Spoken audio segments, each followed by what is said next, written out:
let's not waste any time and move on to the next room. Which one is it? Oh yeah, this one. There's this mummy thingy that you gotta take down with Din's fire, because whenever you swing your sword, it's going to let forth a huge flamethrower at you. And this is why you do not want to smash the pot that's right behind me. Otherwise you're gonna get a face full of fire. Yeah, this dungeon's full of clever traps, like that crystal switch, which you don't want to slash, because otherwise there's going to be a ring of fire that'll appear in front of the door, and you'll have to wait for it to disappear. Anyway, this room, Navi just warned us that there is a floor master, which is after us. Okay, so we evaded it for now. This is another one of those collect the 5 silver rupees type rooms. Okay, the last two are in the corners, so let's... Are you serious? It's on the other side of the fence and it hits me? Jesus, Nintendo! And... What?! I wasn't even touching the fence this time! I wasn't on it! So... Wow! That thing's got a way bigger hitbox than it honestly should. Anyway, now we have a bridge to the other part of the room, and so many bats! God! So now we gotta... I don't think you get anything for taking... As I was about to try to say, I don't think you get anything for taking them all down other than some peace and quiet to do the rest of the stuff you need in this room. Well, gee, thanks for spawning the heart in the freaking hole. I could have used that. Anyway, Gold Skulltula over here, and by my count, this is number 95. That's right, only 5 more to go, and 4 are in this temple. So, we got 2 torches, which we can light up with Din's fire. I think it's a requirement to advance, because otherwise I would just end up running in circles, so I'm gonna assume that it's a small key. Yep, there we go!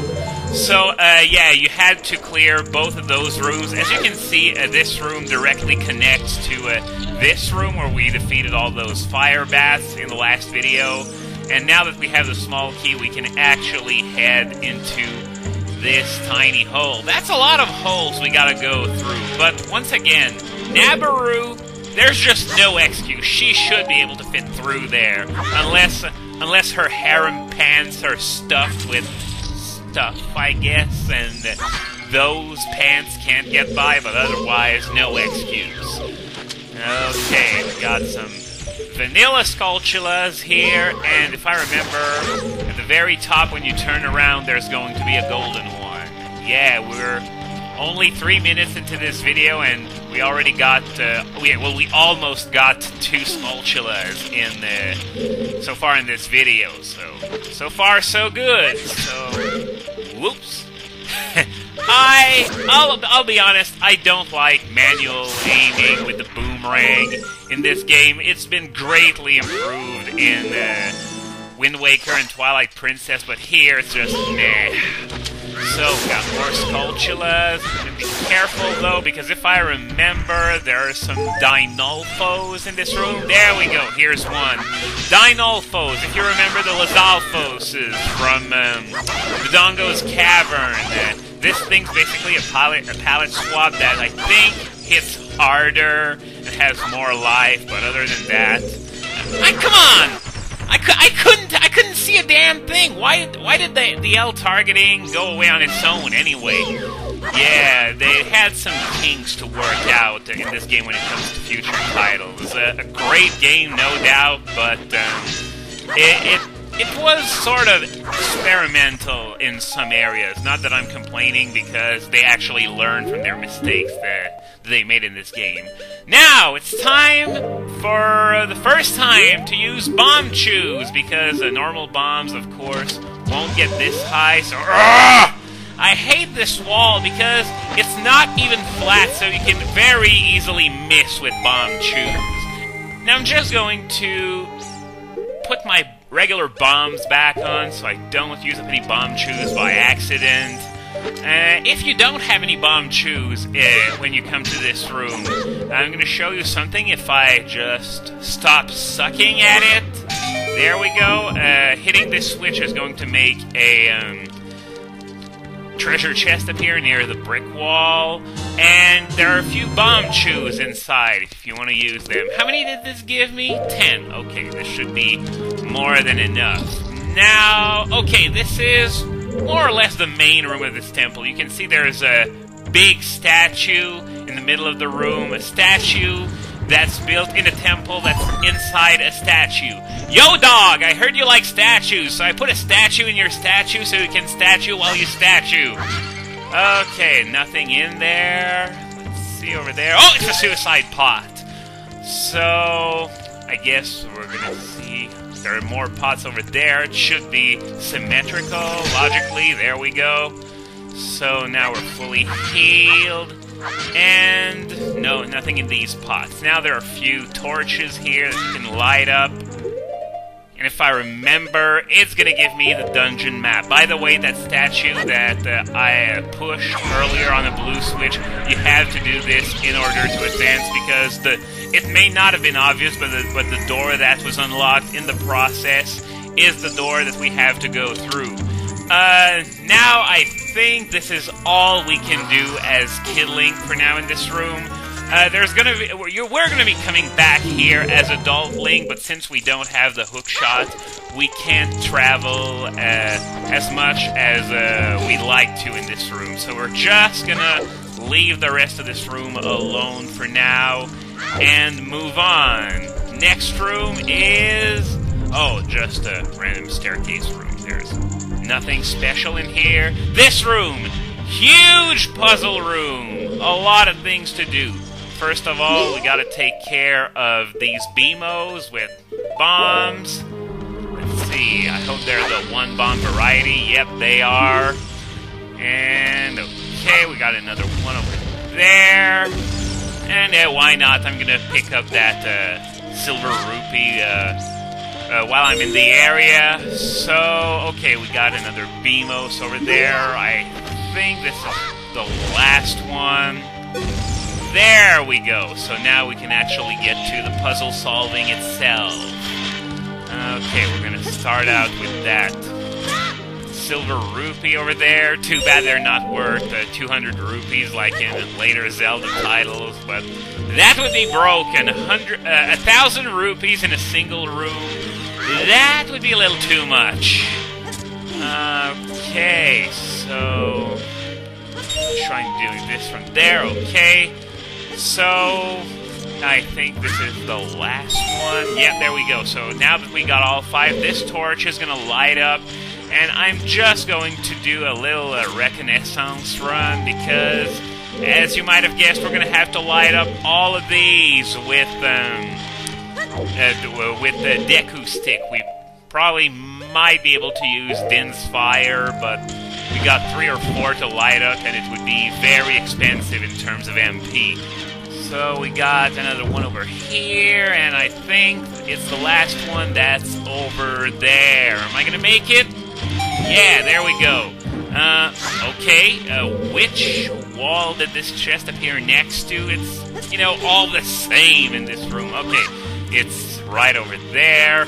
By the way, one of you asked me in the comments of the last video how much MP is in a full bar. The regular bar is 24 MP, and once you double it over at the Death Mountain Crater, it, of course, becomes 48. Now, there's one last thing we can do in this room, because as you might have noticed, we're still trapped in here. Well, this is the first of many puzzles in this dungeon that will follow a certain format. Namely, you see on top of one of those blocks, there's a sun, and there's some light that's coming out of a window. Well, whenever you see a sun like that, you have to try and get some light on it, and that should allow you to progress. And by the way, something that I wanted to mention about those pots that charge at you and then they heal you. I noticed that Chugga Conroy said that those were rather stupid enemies because they heal you if you let them hit you. But personally, my point of view on these things is that they're sort of like joke enemies. You know, in Final Fantasy games, sometimes you'll have those magic pots that heal you instead of hurting you. Well, I sort of see them as that kind of enemy. That, and if you don't let them hit you, you're going to be healed for a little more, so there's still decent incentive to put up your shield when you see those things. Oh, and I hear a Skulltula. There we go. This is a good sign, because this means that we're almost done with the Kid Link area of this temple. So I'm just going to grab the token, and do I want to... You know, I think I'm gonna do it. I'm gonna show you guys Nehru's Love just to show you what it's like. It's as good as any moment to actually use it, because this guy here, this guy is called a Darknut or an Iron Knuckle. Those terms seem to be used interchangeably. I just call them Darknuts, since, well, they're both about the same thing. Heavily armored enemies with gigantic weapons. And this thing, it hurts like hell if you let it hit you. Just look at that ass! And it looks like I'm doing very nicely in terms of timing here. You want to do what I'm doing just now. Jump attack, then backflip to get out of the axe's way. Repeat, repeat, repeat. And it's going to take a while, because even with a jump attack, I'm still only using the Kokiri sword. Okay, it's losing its armor, so it's gonna come at me a little faster. Okay, come on. We're almost done. Come on. Yeah! Well, the bad news is that I wasted 12 MP for absolutely nothing, but I still managed to kill it without getting hit, which doesn't happen very often, because I always screw up sooner or later, but... Once again, great run that I'm glad I caught on camera. And surprise! It's Kepora Gaybora, who's going to rant about how he's amazed that we can, you know, master time travel and stuff. And just wondering, though, how does he know that? Unless... Oh, I better not think about it, because... yeah, Nintendo logic. We just had to see this guy one more time before the game ended.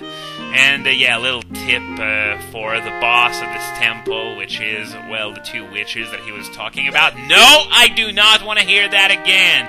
I will continue to watch you. That is not creepy at all. Anyway, there's a treasure chest that just appeared. Now we're on the hand of the statue that makes up the temple. We're back in the Desert Colossus, by the way, and this is the Silver Gauntlets! Of course, the other dungeon treasure can be found on the other hand of the statue, just as a bit of random trivia. And even the disembodied item describer is bossing us around. So yeah, let's give them back to Nabaru. Or not, because there's some serious shit going on down there. Because, yeah, obviously it's Nabaru that's in trouble. If she thought she could mess up Ganondorf's plans, she was sorely mistaken from the start. This kind of thing never happens in video games. And we got the two witches Gaybora was talking about, and they're trying to drown her into sand. Don't draw attention to me, you dolt! The witches are going to come after me next, and I'm not equipped at all to take them on. Okay, but apparently they're just... ignoring me, going back into the temple. By the way, they didn't just kill Nabaru, they used a spell to brainwash her, as we're going to see a bit later on, and this is how she ended up being Ganondorf's second in command in the Adult Link era. So, I am just going to head back to the Temple of Time now that we are completely done with not only the Young Link part of this temple, but the Young Link part of this entire game. That's right. We won't need to come back to this era ever again, which means we are completely done with the butter knife now. It's all going to be the Bigoron sword from here on out, except for one case that I will get into when I get there. Now I'm going to head back to being an adult. So next time, in Ocarina of Time, I am not going to head back to the Spirit Temple, as you might have guessed.